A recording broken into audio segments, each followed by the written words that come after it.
Good morning family, welcome to Thane. So आज आहे second day. Sharvil मस्त सकाळ सकाळी खेळणी घेऊन खेळत बसला होता. तोपर्यंत आम्ही पण मस्त फ्रेश होऊन नाश्ता केला. सो फायनली मस्त रेडी होऊन आम्ही निघालोय माझ्या स्कूल फ्रेंडच्या घरी. पटापट खाली उतरून मस्त ऑटो करून आम्ही निघालो तिच्या घरी. किसन नगर क्रॉस करून MIDC, त्यानंतर आम्ही डायरेक्ट पोहोचलो आय लव्ह ठाणे, म्हणजे आपल्या model Mulund check नाक्याला. So finally आम्ही तिच्या टॉवर खाली पोहोचलेलो आहे. तर ही बघा दीप्ती, माझी ओल्ड स्कूल फ्रेंड, आणि तिची 2 किड्स एंजल आणि Guru. So finally we meet after long years. मग काय इथे सुरू झाल्या शार्विल आणि माऊच्या गप्पा.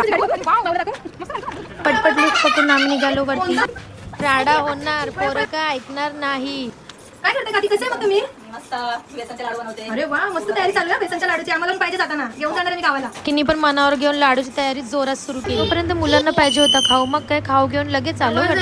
काकींची मस्त जोरात तयारी सुरू होती बेसनच्या लाडूची. मस्तपैकी गरम गरम कढईमध्ये बेसन टाकलेलं आहे. बेसन मस्त 20 ते 25 मिनिटं थोडंसं तूप टाकत त्याला गठळ्या नाही आल्यापर्यंत एक जीव करून घ्यायचा. त्यानंतर त्यातच ड्रायफ्रूट टाकून भाजून घ्यायचे. ती साखर वेलची मिक्स करून पीठ एकत्र करून घ्यायचं आणि मस्त असं हलक्या हाताने असे लाडू तयार करून घ्यायचे. तोपर्यंत हे पण बघा, काकी अशा मस्त हाताने विणकाम करून एवढं छान तोरण, पाठावर टाकतो आपण तो कपडा, पोकट भरलेलं तोरण छान पद्धतीने विणकाम करतात. कोणाला पाहिजे असेल तर DM करा. इकडे अद्विक त्याच्या फेवरेट फ्रूट बद्दल स्पीच देत होता. तिने पण मम्मीला लाडू मिळायला मदत केली. फायनली आपले लाडू रेडी झाले. तिने हळदी कुंकू लावून मस्त त्यांचा आशीर्वाद घेऊन मी तर निघाले बुधवारच्या बाजारात. जे किसन नगर मध्ये राहतात त्यांना नक्की या बाजाराबद्दल माहिती आहे. बेडशीट घेतले, मम्मीने थोडीशी भाजी घेतली आणि आलो आमच्या घरी.